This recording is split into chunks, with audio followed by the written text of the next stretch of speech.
날씨가 어제는 거의 한 30도까지 올라갔다가 오늘은 좀 바람이 불고 구름이 많이 끼는 그런 날씨가 예보되고 있습니다.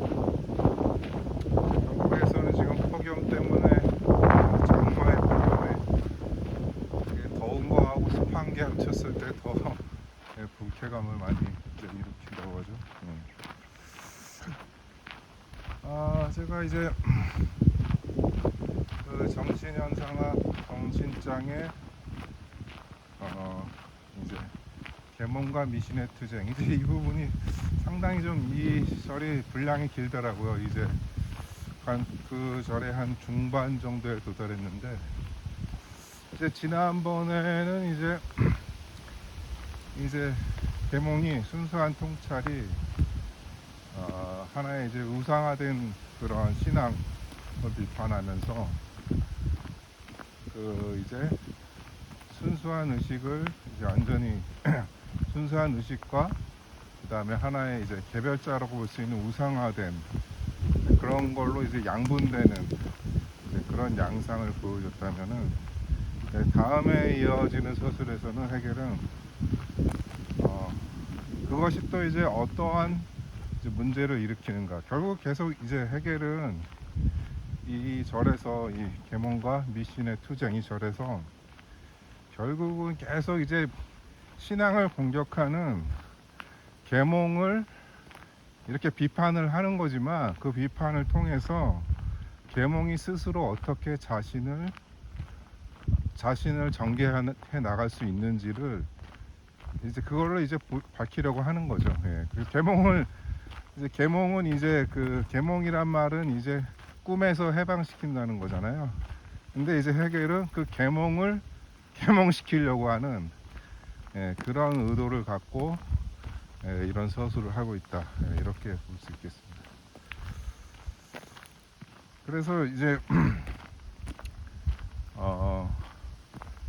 이렇게 이제 그래서 이제 그 계기가 순수한 통찰은 이제 개별자와 절대자는 이제 그 개별자, 그런 사물적인 것이 섞일 수 없는 그런 즉자적인 존재이고, 개별자는 이제 현실에 있는 뭐 돌멩이나 그런 성찬이나 아무튼 그런 것으로 비유될 수 있는 그런 개인들이 있는데,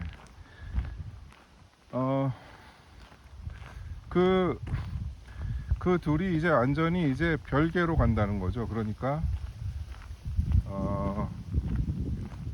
절대자라고 하는 거는, 그러니까 절대자는 절대자대로 있고 개별자는 개별자대로 있는데, 이제 그 둘의 그 연결이 안 된다는 겁니다. 연결이. 그래서 아주 임의적인 방식으로 그런 연결이 가능하다라는 거죠.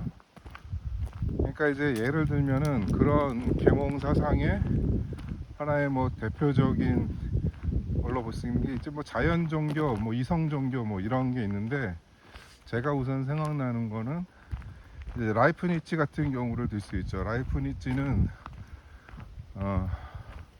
이 사람은 이제 그 어떤 그 시대에는 라이프니츠는 이제 뭐 이 사람이 거의 뭐 스피노자랑 거의 같은 시대에 살았으니까 그 종교적인 그런 탄압이 아주 거셌던 그런 시대여서, 그런 이제 뭐 스피노자도 이제 자신의 종교적 신념 때문에 그런 이제 뭐 완전히 이제 유대인 사회로부터 이제 단절됐죠. 근데 라이프니츠는 이제 그런 것을 좀 회피하면서 자신의 철학을 이렇게 전개했는데, 그래서 이 사람은 이렇게 유신론자이지만 그 철학적인 체계 자체는 그것과는 완전히 별개로 이렇게 전개되는 것이라고 할 수 있습니다. 그래서 그 절대자, 신은 신대로 있고 이 세계는 세계대로 자율적으로 존재한다는 거죠. 근데 그 둘 사이에 그 연결이 안 된다는 거죠. 연결이. 근데 해겔은 그런 절대자와 개별자 사이를 그런 개념으로 필연적 연결의 관계로 그것을 만들어 나가는 것이, 그것이 이제 자신의 철학의 목표라고 이렇게 말하는 거죠. 참, 근데 그래서 어떻게 보면은 굉장히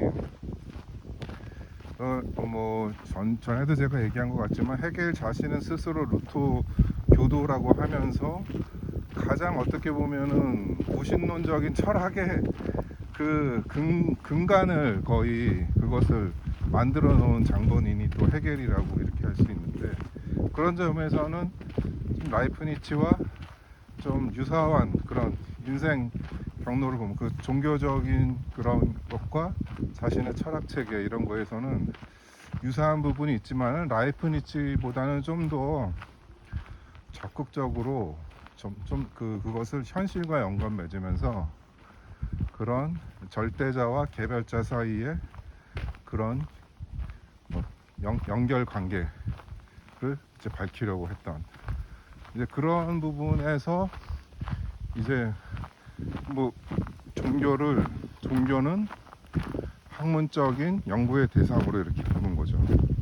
그래서 궁극적으로 헤겔에게는 이제 종교 철학이 그 인생의 마지막 주제였던 거고, 그런 점에서 이제 키에르케고르는 이제 반발을 한 거죠. 키에르케고르 입장에서는 종교는 그렇게 이제 학문적인 것으로 밝혀지는 것이 아니다라는 걸로 이제 튕겨 나간 건데, 아무튼 이제 이러한 구도로 헤겔은 지금 이제 순수한 통찰, 계몽에 관련된 서술을 이렇게 이어가고 있습니다.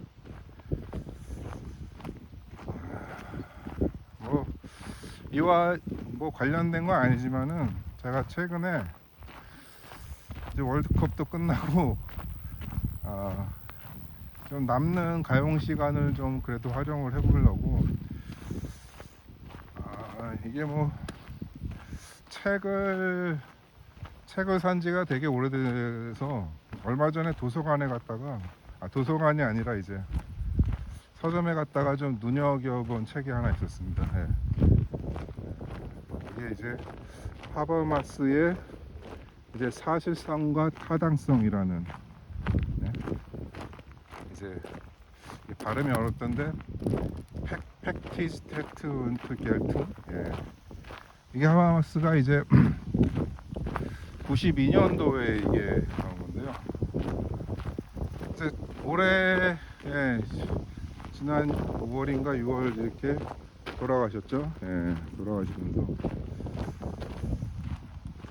그래서 서점에서도 그래서 그거 덕분에 좀 비치를 해둔 것 같아요. 하버마스 책들이 별로 안 보였는데 그래서 이 책은 그러니까 하버마스의 그 이제 학문적 이력은 그러니까 이제 60년대로부터 시작하는 거죠. 이제 아도르노의 조교로 이렇게 했는데, 조교로 이제 아도르노한테 간 거죠. 아도르노와 호르카이머한테. 근데 이제 거기에서 이제 아도르노한테 이제 교수 자격 논문을 이렇게 쓰려고 했는데 그 주제가 이제 거부됐습니다. 아도르노 호르카이머한테. 그래서 마부르크로 와서 그 아벤트로트라고 하는 어떤 사회철학자죠. 아주 현실적인 사회철학자에서 그 이제 공론의 구조변동 또는 공론장의 구조변동이라는, 어떻게 보면 좀 역사 저널 같은 그런 그런 이제 교수자격 논문을 써서 이제 통과가 됐습니다. 근데 이 아벤트로트라는 이 사람, 올프강 아벤트로트라는 사람은 참 아주 귀감이 될 만한 이력을 갖고 있는데, 이 사람은 이제 나치 집권기, 그러니까 이 대전 기간 동안 그 파르티잔으로 이탈리아, 스페인 이런 데서 파르티잔으로 이런 이제 반나치 투쟁을 했던 그런 사람이고, 아도르노와 이제 호르카이머는 이제 미국으로 망명을 했죠. 그래서 아주 그런 비판 이론 1세대들의 과는 아주 상이한 그런 궤적을 보인 그런 아주 훌륭한 예, 그런 사람에게서 박사학위 아니 교수 자격 논문을 이렇게 썼는데, 아무튼 그렇게 해서 이제 본격적으로 이제 이제 뭐 교수로서의 연구 활동을 이렇게 하면서 그 중간에 이제 초기에 중요한 요소는 이제 이론과 실천이고, 이렇게 쭉 가다가 이제 20년 동안 60년대부터 이제 70년대 말까지의 자신의 그런 이론적인 그런 모든 것들을 총정리하는 것이 83년도인가 80년대 초반에 나온 81년도 같습니다. 예.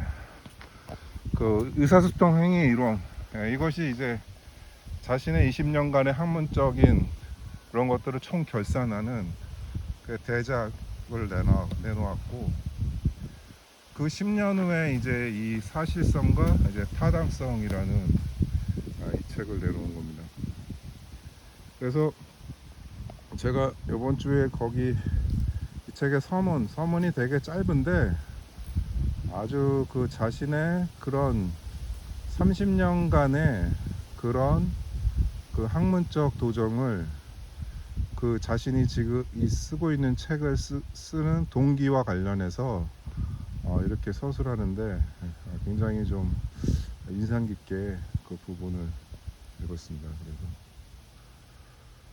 그래서 그 근본적인 주제의식이, 그러니까 자신의 주제는 그러니까 이제 냉전 체제가 끝나면서 그게 이제 91년도죠. 이제 80년대 말에서 91년도 냉전 체제가 끝나면서 그 이제 냉전 시대에 갈라졌던, 그러니까 미국과 소련으로 갈라졌던 그 중요한 거기에 담긴 하나의 그 사회 현실적인 그런 주제 의식이라고 할까, 그런 게, 그러니까 이제 소비에트 쪽 동구 공산권들은 혁명의 유산을 이제 물려받았다는 거죠. 그 혁명의 유산은 이제 프랑스 혁명에서부터 이제 쭉 이제 이제 밀쳐오는 그런 혁명의 모든 것을 고스란히 담은 게 이제 볼세비키 혁명이고, 거기에서 거의 전 세계의 절반이 이제 공산화가 된 거였죠.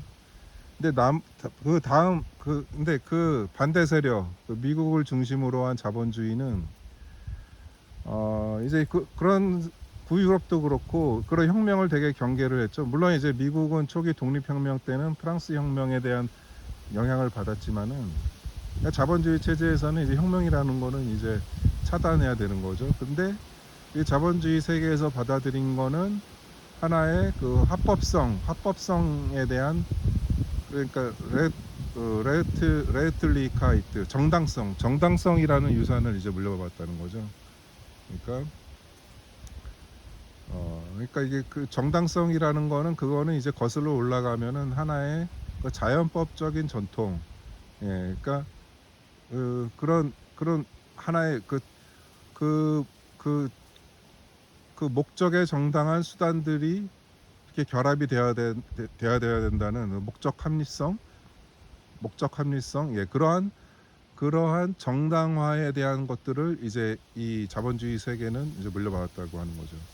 근데 하버마스가 보기에는 그 두 가지는 그렇게, 한쪽 세계에서는 정당성을 오로지 가져가고 다른 세계에서는 혁명을 가져가고, 다른 세계는 오직 정당성을 각자 독점하고 있는 게 아니라는 거죠. 그것들은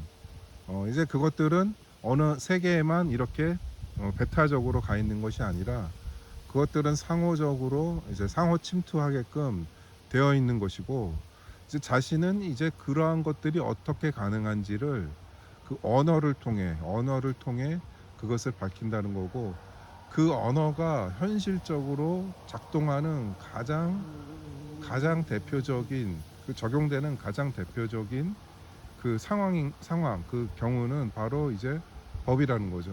그러니까 법이라는 조문은 사실 실제로 현실의 활동을 구속시키는 그런 언어의 활동이잖아요. 그래서 거기에서 자신이 그 80년대 20년간 쌓아온 그런 언어 철학적인 의사소통 행위 이론이라는 것을 그런 법 철학에서 한번 그것을 입증해 보겠다라는 이런 시도를 하는 것입니다. 그래서 좀 제가 원래 그 책은 한 되게 오래 전에 그거를 영역된 걸로 이렇게 갖고 있었는데 하도 이제 이것도 거의 벽돌책이나 마찬가지입니다. 그래갖고 그때는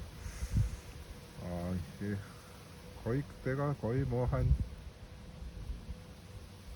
근 30년 된 것 같아요. 그때는 그 책을 볼 엄두도 내지 않았는데 책만 그냥 모셔 있고 아무튼 좀 그 서문을 흥미롭게 봤고 중간 중간에 아마 제가 그거는 이제 강독 방송을 하지 않고 중간 중간에 이렇게 해결 관련 이런 정신현상 강독 방송을 하면서 이렇게 좀 인상 깊게 입은 그런 구절들이 있으면은 이런 식으로 그냥 즉흥적으로 소개해보는 방식으로 한번 해보겠습니다. 오늘 여기까지 하겠습니다. 감사합니다.